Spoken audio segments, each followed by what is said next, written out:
What happens when a 23-year-old with a cell phone uncovers more government fraud in 48 hours than federal investigators found in 10 years? The answer is unraveling right now all across Democrat-run Minnesota. And what's emerging is being called the largest systematic theft of taxpayer money in American history. But the real scandal turns out to be even worse. The people who were supposed to stop this didn't just fail to see it. They protected it. They profited from it. And now the only question left is how many of them are going down as a result of it. Hey gang, it's me, Dr. Steve, your patron professor. It feels like it's been forever since we chatted together. I hope you all had a wonderful Christmas with your loved ones and continue to enjoy the 12 days of Christmas. But I can certainly tell you who's not. And that's the most corrupt governor in the nation, Tim Walz, and the single most corrupt congresswoman, Ilhan Omar, both from the now ravaged state of Minnesota. Independent journalist Nick Shirley did something revolutionary. He walked up to the front doors of government-funded daycare centers in Minneapolis and asked the most basic questions imaginable. And what he found was absolutely stunning. Here at Future Leaders Early Learning Center, this building received over $3 million. Hello, how are you? I would like to see if I could bring little Joey, my son little Joey here. Is there paperwork or can I check out the daycare? No? Why can't I check out the daycare? It's not here. Okay, but if can I get paperwork or anything to submit my son little Joey to come in here to daycare? We'd really like to put Joey in this daycare. We've heard great things. Business card? No, I would like your business card, actually. You talk to your manager. Okay, can I speak with somebody? Where are the children at? Are there children here today? No. No children? Yeah. Why are there no children? Two of Mexico. Would my son little Joey have friends to play with here? No. No.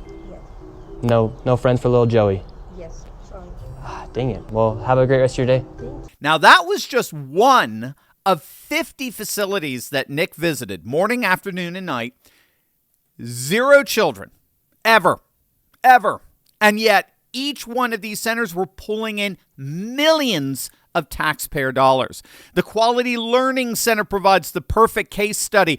Not only did they spell learning wrong, state inspectors documented 95 violations over multiple visits. No child files, no staff files, no training, no equipment.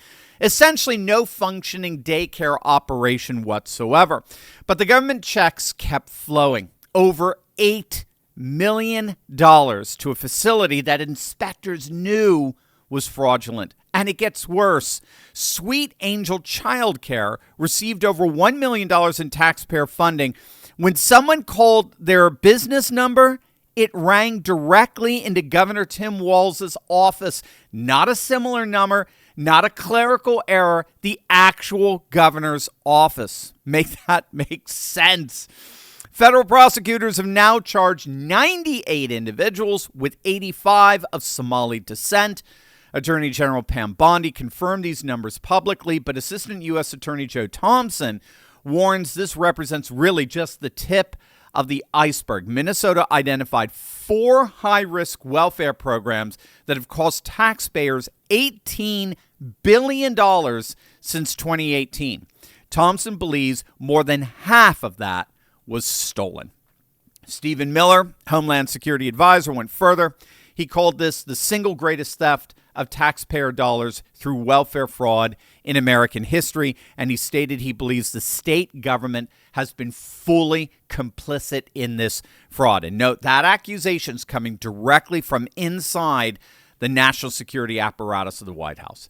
The schemes were sophisticated and multi-layered. The Feeding Our Future nonprofit, promoted by Representative Ilhan Omar, billed the government for millions of dollars of meals that were never served. Surveillance footage from 2018 shows parents checking children into centers only to leave minutes later with their kids while operators handed out envelopes of kickback payments. Fake autism diagnoses, phantom food programs, healthcare hoaxes, and the fraud metastasized. Michigan House Republicans uncovered a $5 billion scheme involving 4,277 phantom government jobs created purely to launder funds.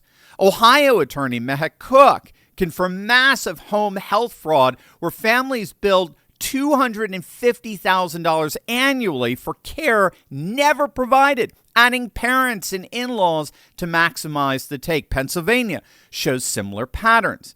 Now, what's so key here is that this wasn't a failure of government oversight.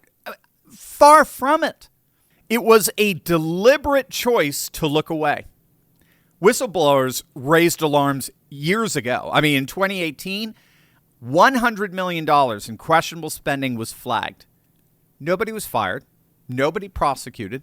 Then COVID hit, and Representative Omar introduced what's called the Meals Act, which waived critical rules, regulations, and safeguards for school meal distributions. Omar herself admitted the programs did not have guardrails. Federal prosecutors say these removed protections made the massive fraud scheme virtually inevitable.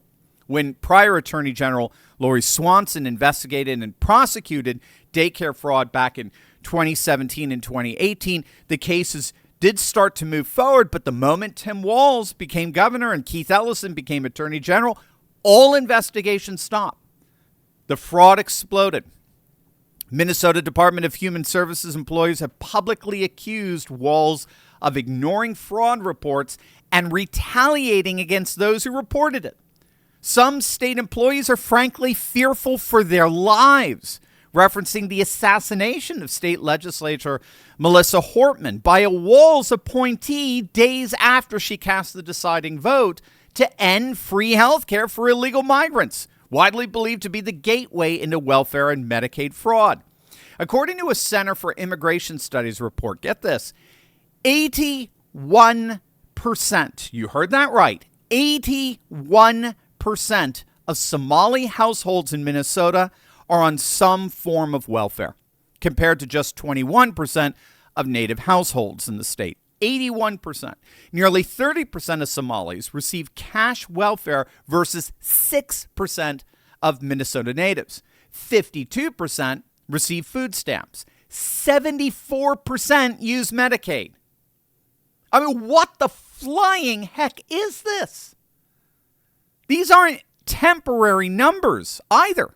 The same study found that Somalis that have been in the United States for 10 years show only marginally lower welfare consumption rates. 40% of adult Somali immigrants live below the poverty line as compared to 6.9% of natives. 58% of working-age Somalis do not speak English. 39% have no high school diploma. But if you think all of that is maddening, wait until you see the legacy media's response to Nick Shirley's investigative reporting, doing their job for them. This tells you everything you need to know about who really is the media today. Gang, it is flu season, which means it's also flu shot season. After everything we've been through over the past 5 years, the number of people getting flu shots is at a record low, not to mention the fact that according to the CDC's own data, the flu shot is moderately effective at best. And that's not even accounting for vaccine injuries. There's a much better way to stay healthy, and that's as simple as grabbing your own Contagion Emergency Kit from our good friends over at the Wellness Company. If you wake up with a sore throat or runny nose, address your symptoms immediately with this doctor-prescribed kit containing ivermectin, hydroxychloroquine, generic Tamiflu, generic Z-Pak, and much, much more. It's like having your very own urgent care in your own home. I have a Contagion Emergency Kit from the Wellness Company because I refuse to be trapped in line at an emergency room or rely on expensive insurance if I catch a cold. I simply open up my kit, reference the doctor-written guidebook for safe use, and get back to life. It's really that easy and that wonderful. This kit is literally a lifesaver with thousands of reviews from people just like you and me who had their kit ready in a time of need. Go to twc.health/Turley today. Use code Turley to save $48 off. Get it now before cold and flu season kicks into high gear. That's twc.health/Turley, code Turley. Now, the good news in all of this is that Governor Tim Walz is taking full responsibility for this rampant fraud. He's apologizing to Minnesota taxpayers, and he is vowing that every single person behind this billion-dollar money laundering operation will be brought to justice. Just kidding. So, this is what happens when your own federal government wages war against you. This is what happens when they target communities for their own benefit. This is what happens when they scapegoat. And this is what happens when they no longer hide the idea of white supremacy when you hear the Vice President of the United States talk about now white people won't have to apologize for being white. That's never happened once in my whole damn life. So there you have it. According to the borderline illiterate governor of Minnesota, old Happy Hands, what all of this is really about is white supremacy. That's what this is all. It's ultimately about racism and the weaponization of the federal government against peaceful, law-abiding migrant communities. And if you thought Happy Hands Walz was the only left-wing lunatic running with that insane spin, check this one out. The question is, why is this a priority in a different kind of way? The politicization of the DOJ and the FBI is undeniable. So whether they are reliable narrators is the big question. And this is what happens when you weaponize and politicize federal agencies that are not meant to be, politicized. And I think the American people are right to ask the question, well, can we trust you? And that's a sad thing to say as an American.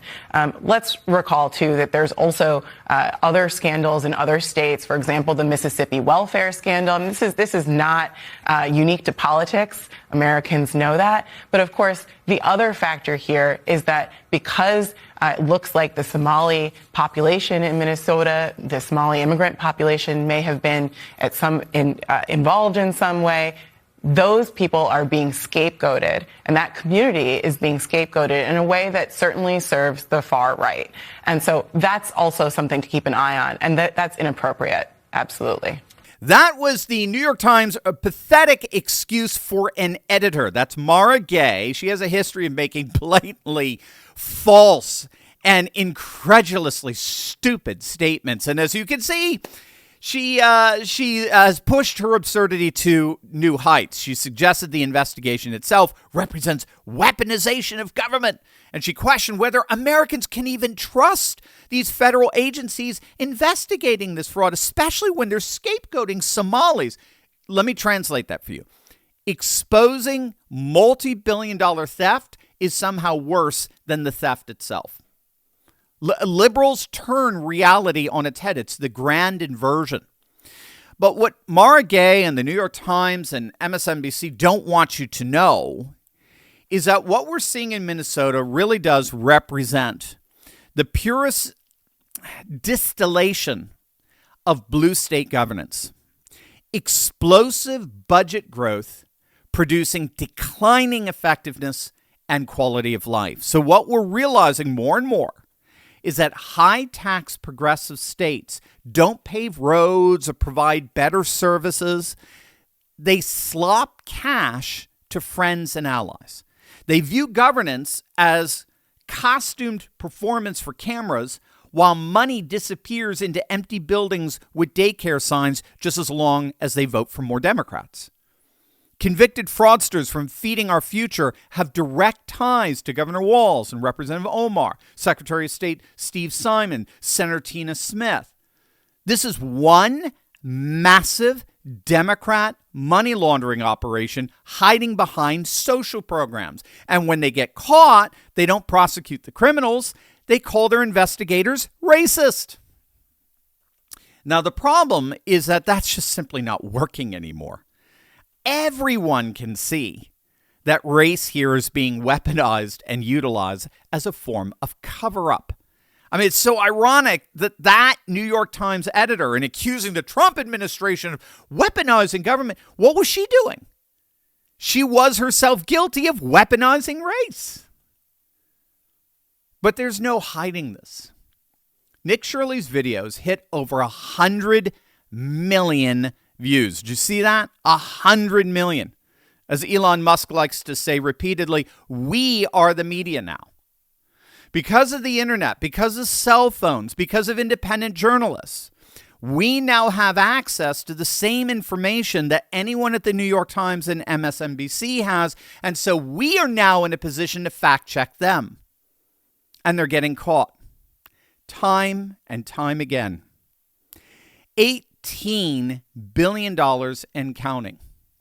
Your money, stolen systematically, protected politically, and defended by calling you racist for noticing.